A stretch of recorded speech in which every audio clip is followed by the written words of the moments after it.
তারা মক্কা যায় হজ করার জন্য, আমার দয়াল নবীর কদমে যায় না। নাউজুবিল্লাহ বলেন।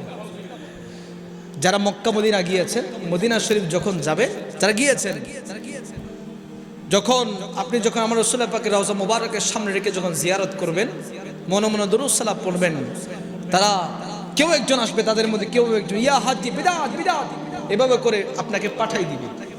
এগুলো হচ্ছে এদের দায়িত্ব।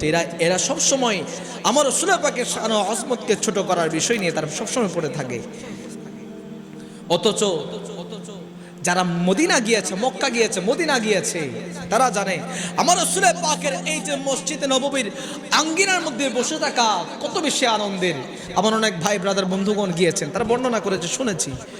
আর এই মুনাফিকগুলো আমার দয়াল নবীর কদমে যাওয়া থেকে মানুষকে বিরত রাখতে চায়। তারা বলে সেখানে গিয়ে কোনো ফায়দা নেই। নাউজুবিল্লাহ বলেন। আর আমার দয়াল নবী রাসূলুল্লাহ সাল্লাল্লাহু তাআলা আলাইহি ওয়াসাল্লাম বলতে লাগলেন, যেই ব্যক্তি আমি রাসূলের রওজা মুবারক জিয়ারত করলো, মান যারা কবরি ওয়াজাবাত লাহু শাফাআতি, যে ব্যক্তি আমি রাসূলের রওজা মুবারক জিয়ারত করলো, আমি রাসূলের শাফাআত ওই ব্যক্তির উপর ওয়াজিব হয়ে যায়। সুবহানাল্লাহ। বাবা আমি বলছি, কথা কি আমি বলছি? কিতাবে যিনি লিখছে তিনি বলছেন নয়, এটা বলেছেন আমার দয়াল নবী। পৃথিবীর সব কিছু মিথ্যা হতে পারে, কিন্তু আমার দয়াল নবীর জবান দিয়ে যেটা বের হয়েছে সেটা কখনো মিথ্যা হতে পারে? হতে পারে? আমার দয়াল নবী বলেছেন, যে ব্যক্তি আমি রাসূলের রওজা মুবারকে আসলো, তার জন্য আমি রাসূলের ওই কঠিন সময়, কিয়ামতের ময়দান, কত কঠিন সময় দেখেন। আপনার পৃথিবীর জমিনের মধ্যে হায়াতে জিন্দেগিতে সবচেয়ে প্রিয় মানুষ আপনার মা বাবা।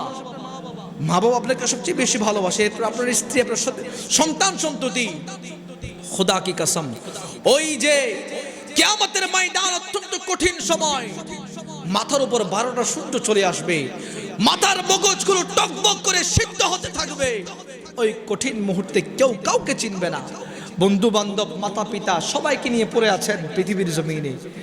ওই কিয়ামতের ময়দানে কেউ কারো দিকে তাকানোর সুযোগটা নাই, কেউ কারো দিকে তাকানোর সুযোগ নাই।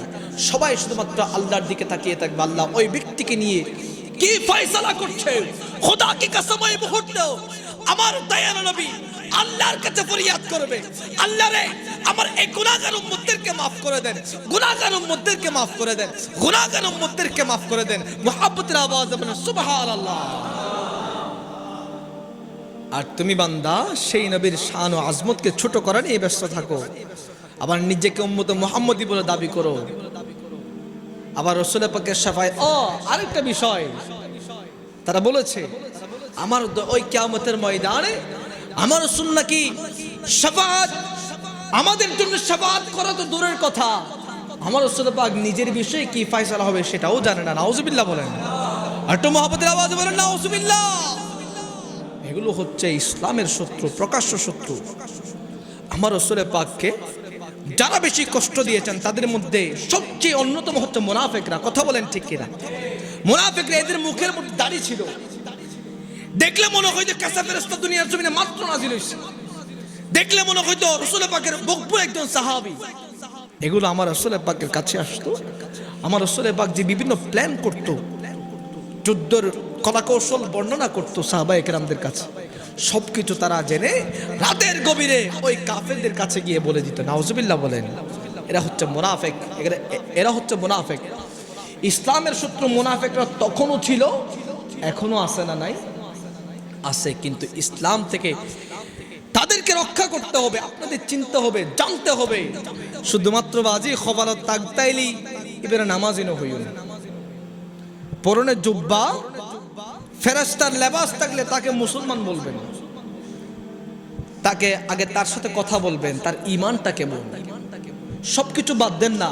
আপনি ওয়াহাবি হন, আপনি সুন্নি হন, লা মাযহাবি হন, যেটা হন না কেন, আমি একটু বাইরে রাখলাম বিষয়টা। আপনি চিন্তা করেন তো, যে ব্যক্তি বলবে ওই কিয়ামতের ময়দানে আমার দয়াল নবীর বিষয়ে আল্লাহ কি সিদ্ধান্ত নিচ্ছে সেটা আমার দয়াল নবীও জানে না, তাকে আপনাকে জুতা দিয়ে বাজ্যিত মনে নইব না? মনে নইব না? কত বড় সাহস! মনে চিন্তা করতে লাগবে না বাজি, মাথাটা ধরে ফুরহার হয়ে যায় এটাকে ইনজাতে দেখি রাগুড়ে যায়। বাংলার জমিন যেগুলো এখনো বাঁচি আছে, আমার ফারুকে আজমের আমল যদি হতো এক একটাকে কতল করে ফেলতো।